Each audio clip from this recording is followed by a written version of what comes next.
of Warcraft, a revolutionary title that attracted millions of people to the fictional world of Azeroth, has been a leader on the MMORPG boards for almost 10 years, and still is one of the top games in the gaming industry.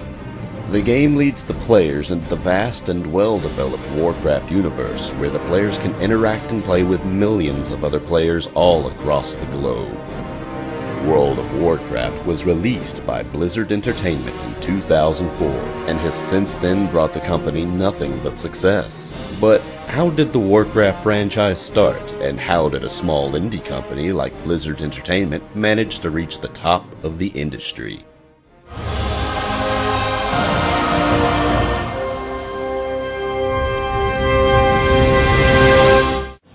Open a gateway to a world where orcs and humans battle over land, sea, and air for the dominance of Azeroth.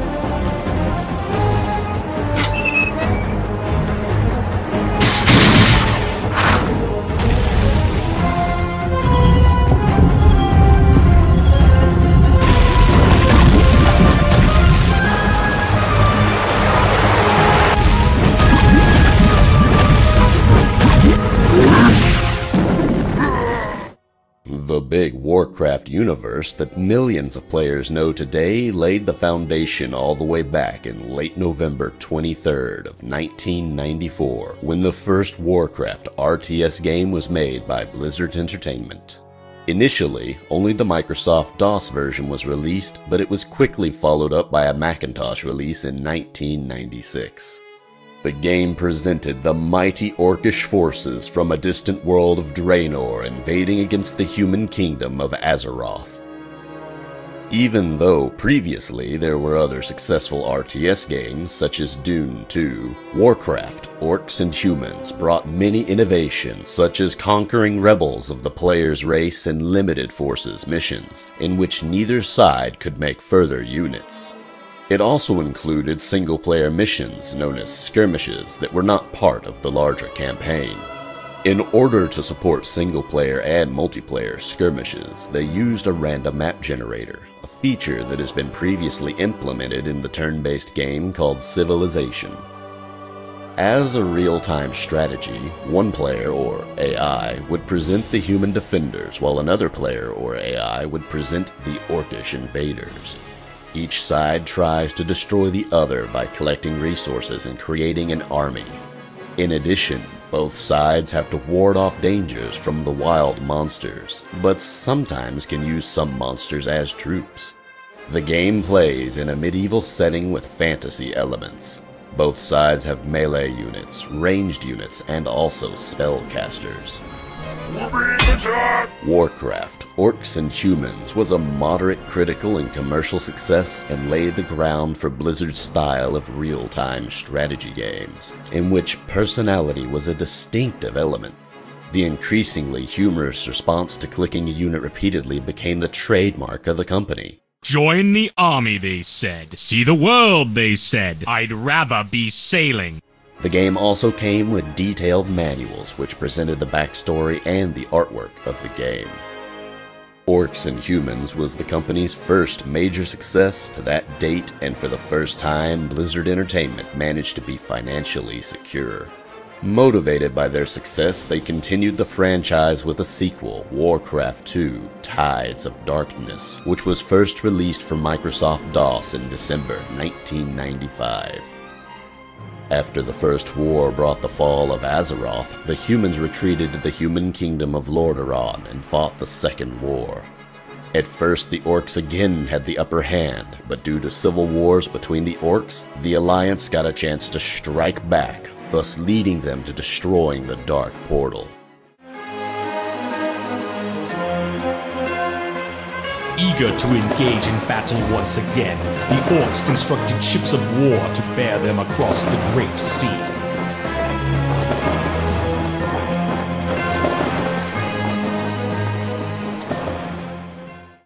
They continued the story with the expansion pack Beyond the Dark Portal, which was released in 1996.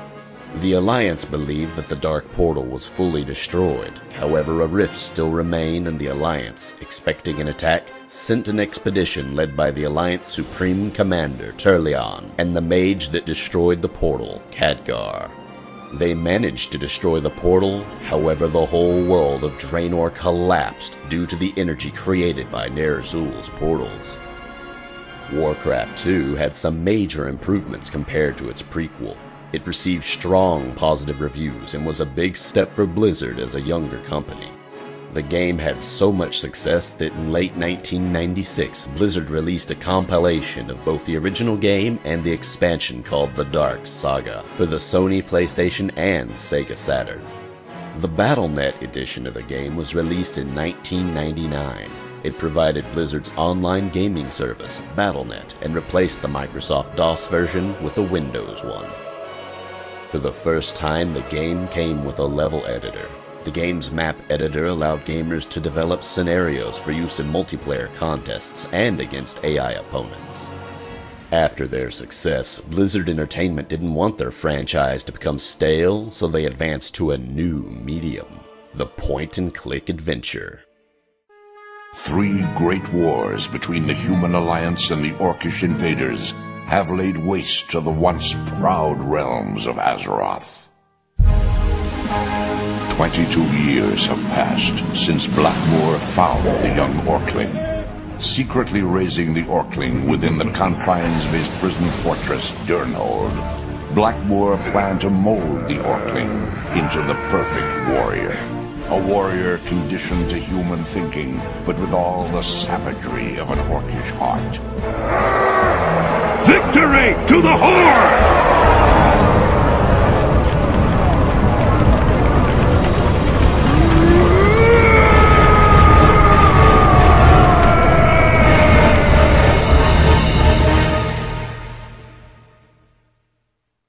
Blackmoor! Tonight you sleep in hell! Blizzard started working on a project called Warcraft Adventures, Lord of the Clans. It was supposed to set the stage for Warcraft 3 and tell the story of Thrall in the Orcish War aftermath. The game was set to release in late 1997, but it was pushed back to 1998, as now Blizzard was a financially secure company and they didn't have to rush projects in order to not run out of money as they had done previously.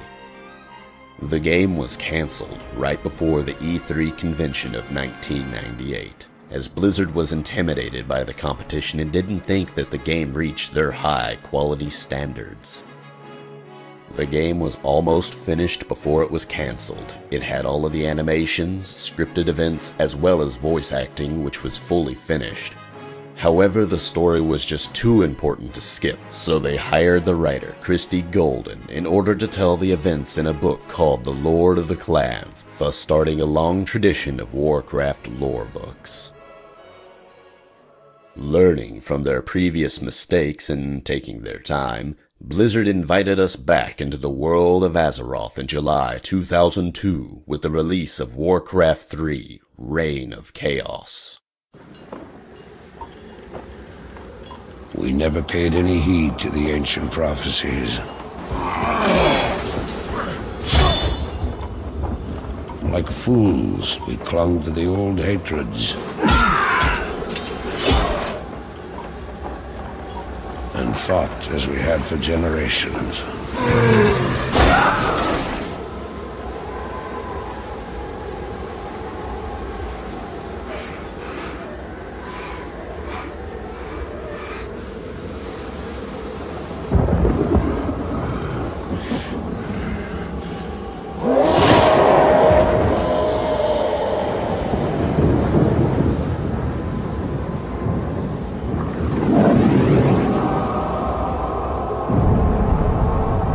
Until the day the sky rained fire, and the new enemy came among us.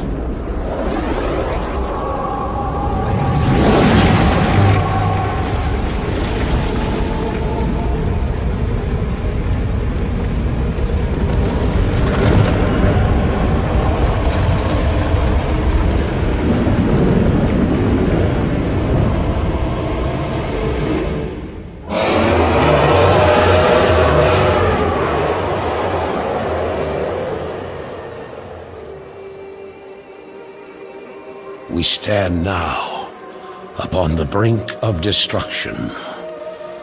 For the reign of chaos has come at last. The game proved to be a bestseller and one of the most anticipated and popular computer game releases, with 4.5 million units shipped to retail stores and over 1 million units sold within a month. Warcraft 3 won many awards, including Game of the Year from more than 6 different publications. After years of languishing in captivity, the remaining orcs on Azeroth were liberated by a former orc slave named Thrall. This young shaman and his reformed horde fled to the continent of Kalimdor to escape the invasion of the Burning Legion, a demonic army that sought to ravage all of Azeroth. To weaken the world's defenses and make their onslaught easier, the Legion unleashed a horrifying new weapon, the Undead Scourge. Prince Arthas Menethil of Lordaeron fought bravely to protect his lands from the enemy, but his fear, dedication, and desperation led to him joining forces with the Scourge's mysterious leader, the Lich King. Back on the continent of Kalimdor, Thrall's horde set aside old hatreds and united with the other races to thwart a massive legion assault helmed by the demon lord Archimonde. At great cost, the unlikely union of humans, night elves, and orcs defeated their enemies atop the sacred Mount Hyjal by destroying the Burning Legion commander Archimonde.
Together with the well-developed story came the even more so popular RTS multiplayer esport element.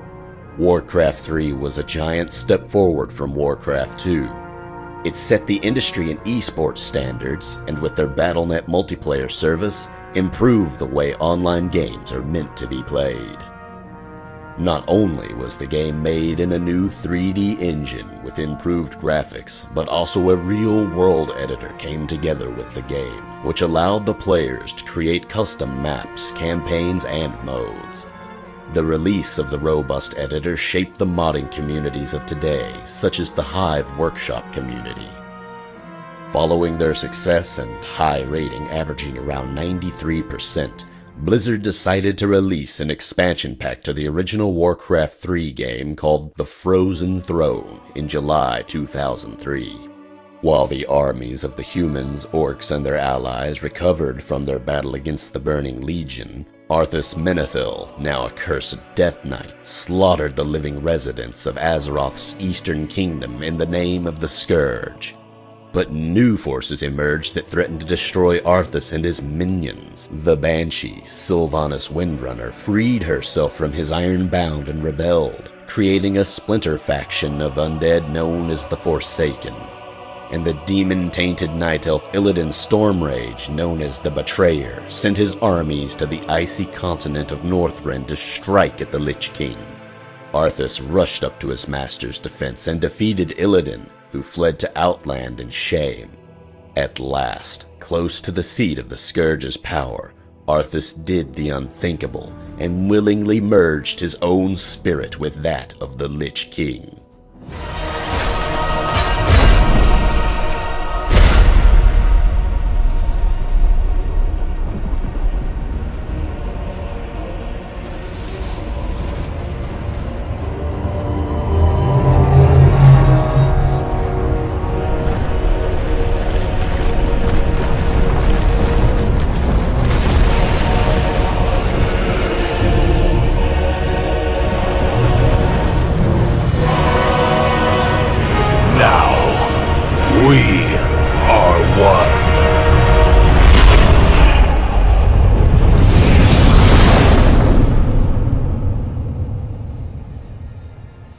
The game also came with a few upgrades and additions, such as new units for each race, 2 new auxiliary races, 4 campaigns, 5 neutral heroes. An additional neutral hero was added in April 2004 and 2 more were added in August 2004, and a new separate RPG campaign going through the adventures of Rexxar and the foundation of the new Horde.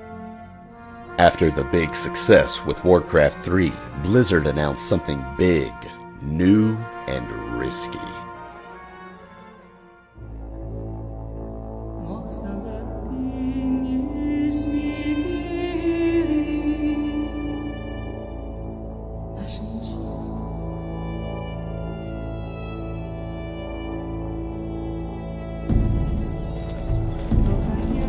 Beyond the gates of mighty kingdoms lies a vast, unexplored world.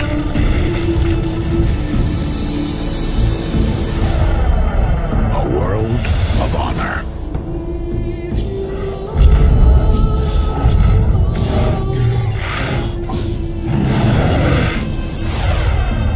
A world of mystery.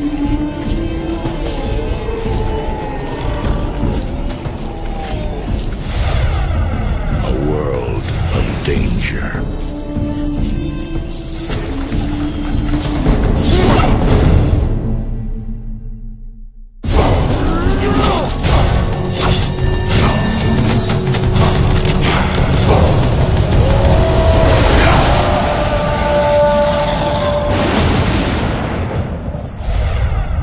The world of Warcraft.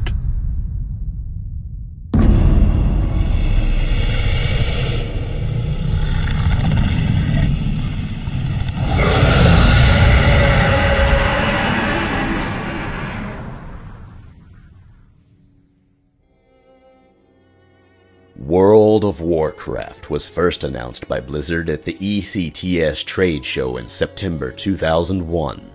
Development of the game started in 1999 and took roughly 4 to 5 years, including extensive testing. World of Warcraft used a modified engine of the Warcraft 3 engine. The idea of the game amazed many people. Blizzard promised an alternative realm, an open environment which its players could do whatever they want in their own way. They can create and customize their own characters, and that character would progress every time you played the game. What Blizzard promised, they had also delivered. World of Warcraft was a global hit, and before the launch of the first expansion, The Burning Crusade, WoW had already reached more than 7 million subscribers. At first, Blizzard only expected 400,000 subscribers, even though they knew they would need at least 1 million to break even on the game. However, World of Warcraft grew beyond their wildest dreams. It gathered so many players at start that their servers couldn't even support the numbers. World of Warcraft did not only introduce questing and exploration, but many different dungeons all over Azeroth where players had to band together in order to defeat the evil bosses. However, for the advanced players, there were raids. Raids are complex dungeon encounters that require up to 40 people groups, with the main boss at the end of the raid, which took a lot of planning and skill in order to defeat. However, in 2005, the players' skills were put to the test with the release of the first battlegrounds, Alterac Valley and Warsong Gulch, making PvP one of the most important elements of the game today. Ever since its initial release, Blizzard was adding more and more content in the form of patches. First most notable ones were the Gates of Ahn'Qiraj and the Shadow of the Necropolis, introducing group events and raids never seen as of yet.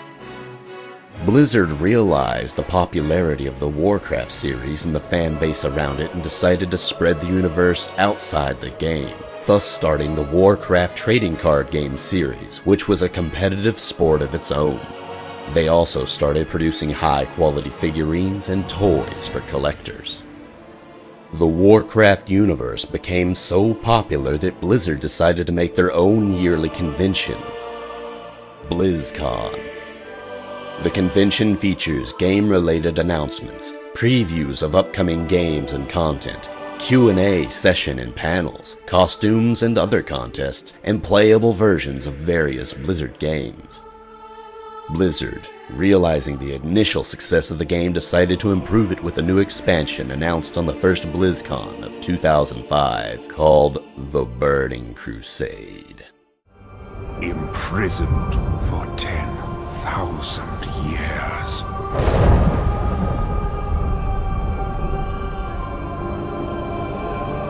Banished from my own homeland.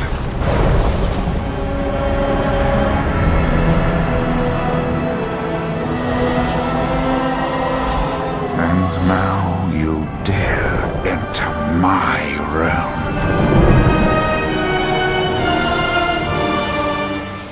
You are not prepared.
Two new playable races were added to World of Warcraft in the Burning Crusade, the Draenei of the Alliance and the Blood Elves of the Horde. Previously, the Shaman class was exclusive to the Horde faction and the Paladin class was exclusive to the Alliance faction. The level cap was raised by 10, making it 70, up from 60 established in 2004 before the release of World of Warcraft. In addition to that, a whole new planet, Outland, was released with associated quests, dungeons, raids, zones, creatures, and cities. At the start of 2007, the Dark Portal opened once again. Nearly 2.4 million copies were sold within the first 24 hours, setting a new Day 1 PC game sales record. I was so sad I never got a collector's edition. Now I got my own collector's edition. The new PvP arena system was first introduced, where players could make their own teams and battle with one another in order to gain a higher rank. This feature spawned the competitive esport community in World of Warcraft. New teams were formed just like in Warcraft 3, and it became one of the main activities at conventions like BlizzCon. The main villain of the expansion was a character from Warcraft 3, Illidan Stormrage, the Betrayer, whose thirst for power caused the players to fight the biggest threat as of yet. His encounter was first introduced in the Black Temple patch, which was followed by other patches such as the Gods of Zolaman and the Fury of the Sunwell. Many new unique features were added in the Burning Crusades as well, such as the guild banks, the heroic mode dungeons, and an in-game voice chat option. On BlizzCon 2007, Blizzard decided to reintroduce the infamous human prince Arthas from Warcraft, and make him the main villain and a threat to the world of Azeroth and all of its living creatures.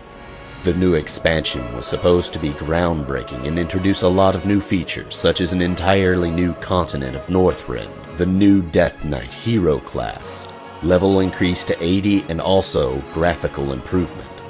They also introduced the new phasing system, where the player's environment would change depending upon the progress that player has made. On November 13th, 2008, Wrath of the Lich King was released.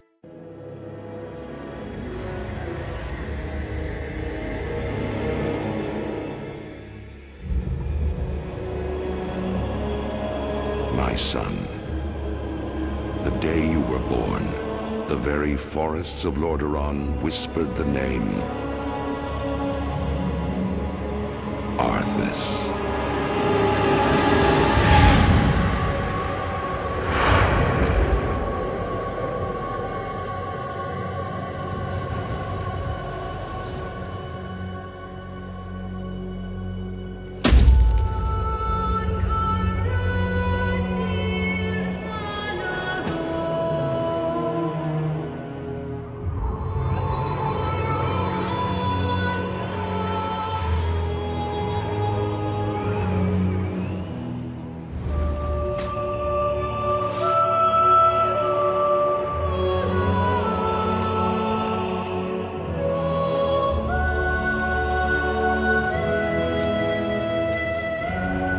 Child,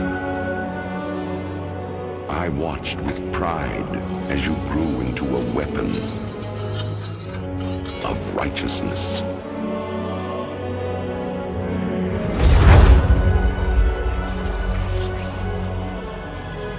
Remember, our line has always ruled with wisdom and strength.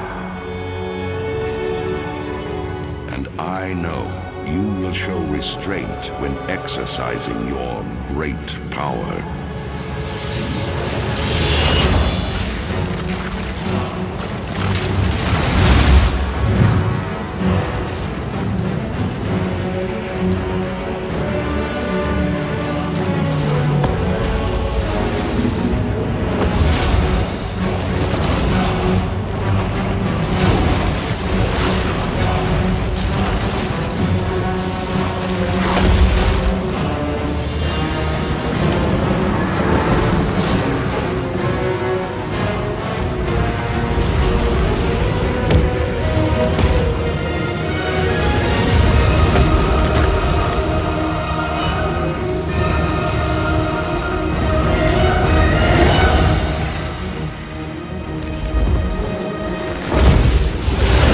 Truest victory, my son, is stirring the hearts of your people.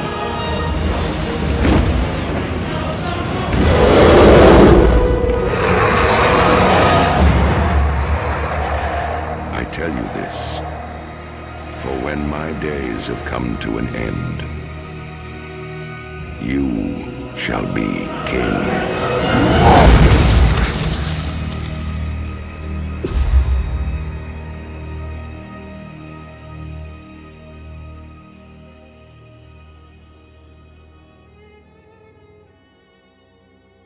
It broke its own sales record for the most copies sold within the first 24 hours, previously set by the Burning Crusade, with an astounding 2.8 million copies sold.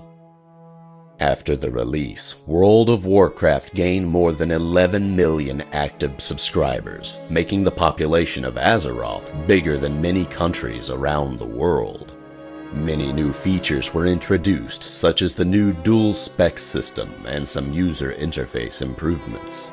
The game was also updated in many patches, such as the Secrets of Ulduar patch, where the players could unravel the mysteries of the ancient titans. Players had to prove their worth for the final battle in the Call of the Crusade patch in the Argent Tournament grounds.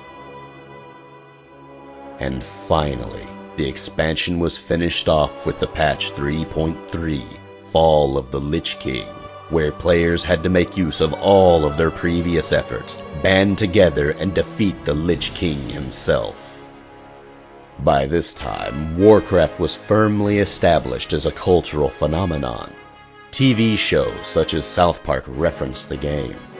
By the start of 2010, Arthas, the Lich King, one of the greatest enemies of Azeroth, was vanquished, bringing peace to the prosperous world of Azeroth. While the players were fighting for the freedom of Azeroth, the developers were working on the newest expansion, the Cataclysm. Agony. My hatred burns through the cavernous deeps.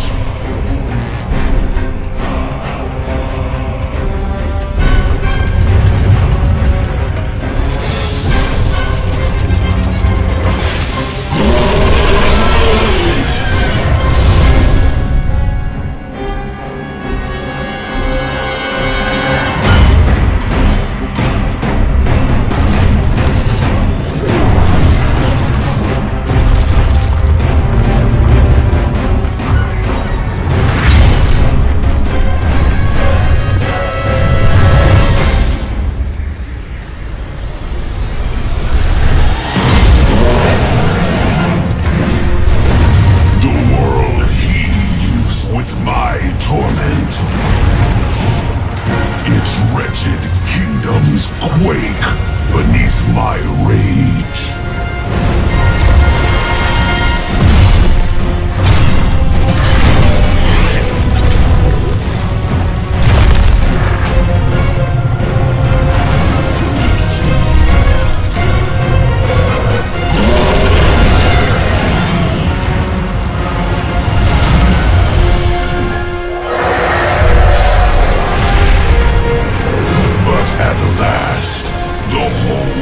Azeroth will break, and all will burn beneath the shadow of my wings.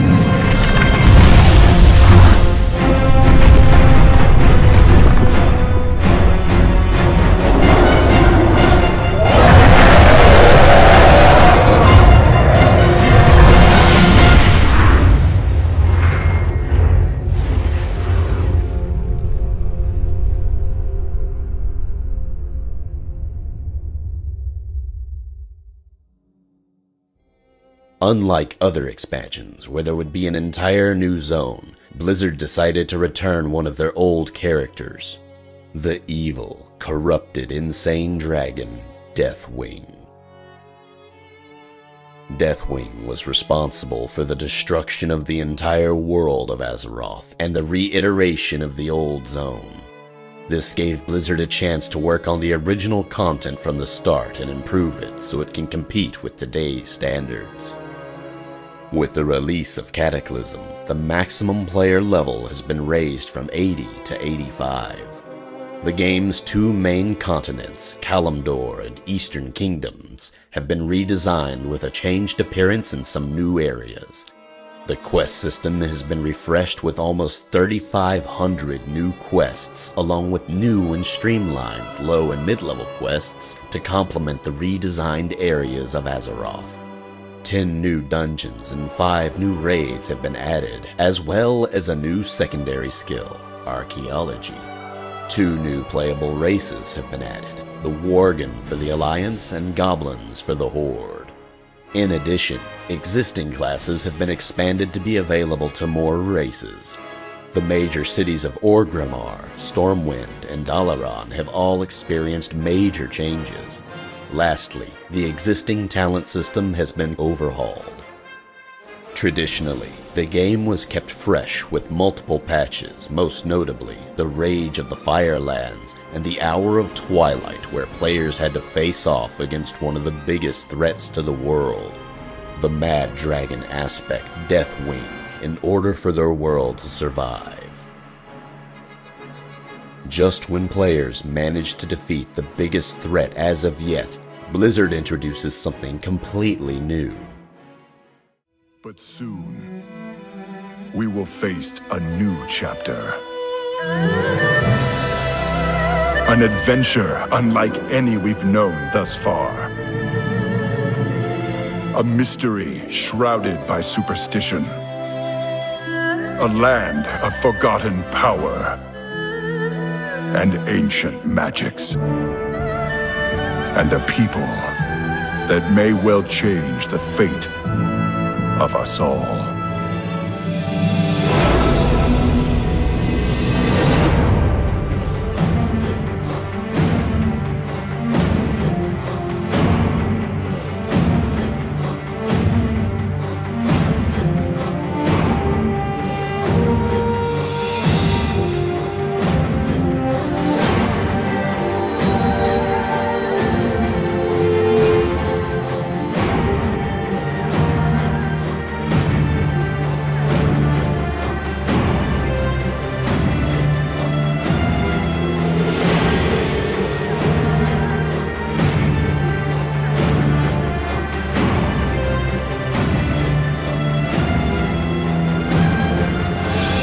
For all the challenges we have faced, and all the places we have been, Azeroth's limits have yet to be revealed.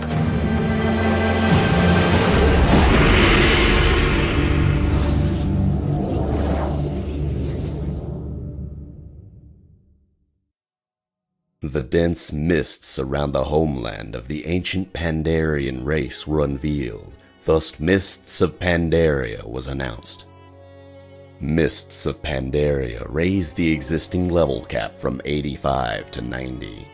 It introduced a new character class, the Monk, along with a new playable race, the Pandarian.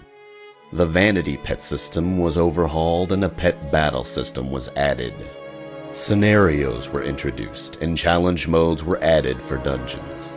The existing 41-point talent trees were replaced by a new system of tiered talents that were awarded every 15 levels. Cross-zone realms were introduced, along with account-wide achievements and area of effect looting. The expansion also debuted new elements, such as a player-run farm and the black market auction house. As a model already established at the beginning, the game was refreshed with multiple patches. Subsequent patches introduced the Brawlers Guild, as well as heroic scenarios, several additional raids and dungeons, and scenarios in new battlegrounds. Two most notable patches were the escalation and the Siege of Orgrimmar. In Siege of Orgrimmar, we had to fight an unusual boss unlike none before. In Cataclysm, Garrosh, the son of Grom, was established as the leader of the Horde. Throughout books, comics, and events, Garrosh was introduced as the main villain and a corrupt leader. In the Siege of Orgrimmar, forces of the Horde and Alliance were gathered together in order to defeat the newest foe in the Horde's capital city of Orgrimmar. This was an entirely new concept, unlike specific boss thrones as seen previously. In 2013, many things happened to the Warcraft franchise. The trading card game was cancelled and a new online card game, Hearthstone, was introduced. Hearthstone is a free-to-play digital strategy card game that anyone can enjoy. Players choose one of 9 epic Warcraft heroes to play as, and then take turns playing cards from their customizable deck to cast potent spells, use heroic weapons or abilities, or summon powerful characters to crush their opponents.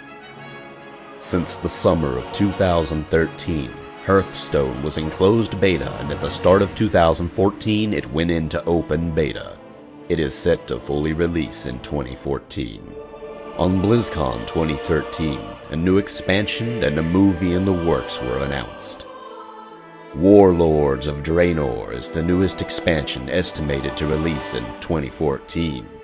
The expansion is set after the events of World of Warcraft Mists of Pandaria and takes place in an alternate universe on the world of Draenor, the original homeworld of the Orcs, prior to its destruction and the creation of Outland.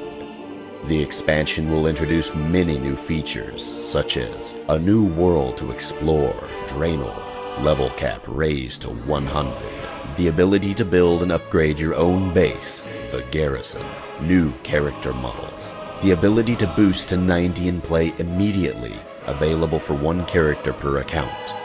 A new game was also introduced, firstly as Blizzard Dota, and now as Heroes of the Storm. Heroes of the Storm is a free-to-play online team brawler, starring all of the favorite Blizzard characters. You can build and customize heroes from across every Blizzard universe to suit your playstyle. You can team up with your friends and engage in fast-paced mayhem across varied battlegrounds that impact strategy and change the way you play the game. Even though the 20th anniversary of the Warcraft universe is soon to come, the story of the valiant Warcraft heroes and their adventures has just begun, and the history is yet to be told.